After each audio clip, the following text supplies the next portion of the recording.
Hey y'all, it's just Ember and me, and we are back for another video on braiding my daughter's hair in this cool little style here with the triangle part. So if you are interested to see how I accomplished this look for my daughter, stick around, go ahead and hit like and subscribe, and leave us some comments in the comment section as to if this style was something that you would do, you would try, that you liked, you didn't like. Well, if you didn't like it, then don't leave nothing. I don't want to hear all that. Anyway, so let's get into the type of hair that I managed to find for this particular style. So I found this Cuban Twist. It's color 1, or I guess that's like the color or the texture. I don't know what those numbers stand for, but I know the 1 is the darkest one, so I'm guessing it's for the color. And her hair is pretty dark, so it blended well, and it's a 12-inch, and it has these nice ends on it, which not only divides the hair into sections for you, but it also makes it easy to finish your ends off. So I love that so much about this particular hair, and it's right now my favorite go-to hair when it comes down to 2-strand twisting my daughter's hair. And you can see here it is easy to section off. So if you never done 2-strand twists, or if you've wanting to explore something with this hair like far as doing a style with it, the divided pieces makes it so easy to like kind of gauge what your section and density of the hair is going to be, like how thick you need it. So let's get into the actual adding it to the hair. I'm going to do my best to try to kind of explain how this part works, or how I do it, and if you have some other ways or some other ideas, feel free to share those ideas, but this is just the way I do it because it's presented itself to work and to be most easy, and I think it's pretty much the way most people do it. So I start twisting her hair, and this is making it that knotless sort of natural look. So I twist her hair out a little bit from the root, and once I do that, I just kind of lay the hair, the Marley hair or the Cuban Twist hair, on top of hers. And then I take her hair and kind of twist it around the extension hair as I'm 2-strand twisting it. So it just kind of all happens simultaneously while I'm also 2-strand twisting it. I want to say braiding it, but if I say that, I don't want to confuse you. But while I'm also 2-strand twisting it down, I'm also twisting her hair around the extension hair at the same time, so that way there's basically 2 twists happening, and it makes it so her hair stays locked in with the extension hair. So I don't know if you guys noticed, but one thing that I don't do is very tight braids or twists or cornrows or anything like that. You probably will never see me do anything tight on my daughter's hair. I think I braided her hair, cornrowed it a couple times, in which it turned out to be a little bit tight, and it had tension around her hairline, and I believe it actually took some of her hair out too, and I'll show you that style in the next video that I share with you guys. But I just don't see myself doing anything tight on her head because of that reason. Even when I do braids, I try to do them in a way that is not super overly tight, because I rather have her hair than the style. I don't want her hair to be falling out of her head. I don't like those little bumps that come up, and she gets them really bad if it's really tight. So you won't see me doing anything super tight on her hair. This one right here, as you can see, I'm starting out tight, but when I let it go, it loosens up. And as I was talking, I hope that you can also see the way I added the hair in. And you just twist it down all the way to the ends. And I've seen some people like twist the ends back up to make it like a little barrel twist at the end. And I think I'm gonna try that next time. I don't typically do that. I haven't done that in a while. I used to do that with her locks when she had dreads, but I typically just leave it straight. I mean, twist it regular at the end. You can see there, I just twisted it all the way down.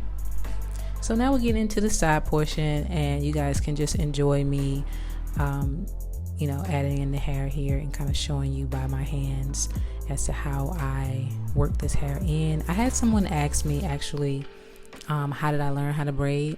I've been braiding pretty much all my life. Well, not all my life, but since I was a kid, since we had Kenya dolls. If you comment below if there's any 90s babies that's following me, so I can read the room and know who's here. And remember who remembers the Kenya doll. I actually looked them up the other day because I had one of them nostalgic moments and just was wondering, do they still have that? And they actually do. Kenya dolls are still out. Okay. She has different versions of it now, but that's how long I've been braiding. I think that's when I learned how to braid, is having a Kenya doll. And I used to do all my doll's hair, and then I went and started doing my friend's hair, and I just kind of been doing hair ever since. And and so I don't think anyone taught me. I think I just learned. I think maybe my mom helped me a little bit learn, or just seeing her do my hair, but I feel like it's like really just innate in the Black culture that I don't know too many. I think you would lose your Black card if you don't know how to braid and you're a Black girl. I just feel that way, but like a Black girl adult. But I guess I have on blinders there, so I don't know. Let me know in the comments if you know how to braid or not. That'll be a debate. Let me know, because for me, it's just I just felt like it was just a part of my life, braiding, getting my hair done. My auntie used to do my hair with the beads and all of that. So it just kind of happened where I picked up the habit of, doing hair. And then when I had a whole daughter of my own, it was like, oh, where? I get to do her hair. I was kind of scared at first, to be honest, to have a little girl that looked like me, act like me, and was a second version of me. That's kind of scary to think about. But another part is just being able to have like a little sister kind of thing, like somebody that you can always dress up, like a doll where you can always do their hair. And so it's been that way. It's very much been that way. And my daughter has been down for the ride, resistant sometimes. But this is her really allowing me to explore different things. But I also try to be mindful and respectful of, her style and what she likes. And my daughter is a middle part girly. She is strong for her middle parts. So we will end this style with the middle part. And so I'm going to hush and let you guys get into the video and kind of check out how I'm doing some of the parting here so that you can see at the top. I did make them smaller at the top just so that they can blend. And here we are on the next day, day 2. It never fails that I absolutely have to take 2 days in order to do my daughter's hair because she's got so much hair and we just always run out of time. So I really am going to hush now so that you guys can watch me finish up the top of her hair and see how it turns out in the end.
right, guys, we are done. She is excited, as you can see. I ended up using an entire jar of jam for this style. And I'm thinking to myself, wow, is that the case with every braider, or did I just use too much? Like, are you running through jars of jam? This is a $10 jar. Are y'all running through jars of braid and edge control per head like that? But anyway, we're laying down her edges, not too much, right? Very cutesy, very demure. She doesn't really like a lot of dramatic edges, and neither do I. We just kind of lay them down and make them look clean and slick. And yeah, so I'm excited that this turned out really well. And she was able to actually go swimming in these as well. After having them for about a week, she went swimming and everything stayed put. We washed them, and I didn't do a video on that. I should have, but we did wash them, like in her hair. She washed her hair with the braids in after swimming and did a little maintenance on them as well. So yeah, I'm really excited to be able to do this style, especially during the summer. I think it's a great summer protective style. So yeah, y'all let me know what you think in the comments, if you like how this turned out and if it is something that you may try. Thank you so much for watching, and please don't forget to like and subscribe, show us some love, and I'll see you in the next video. Bye.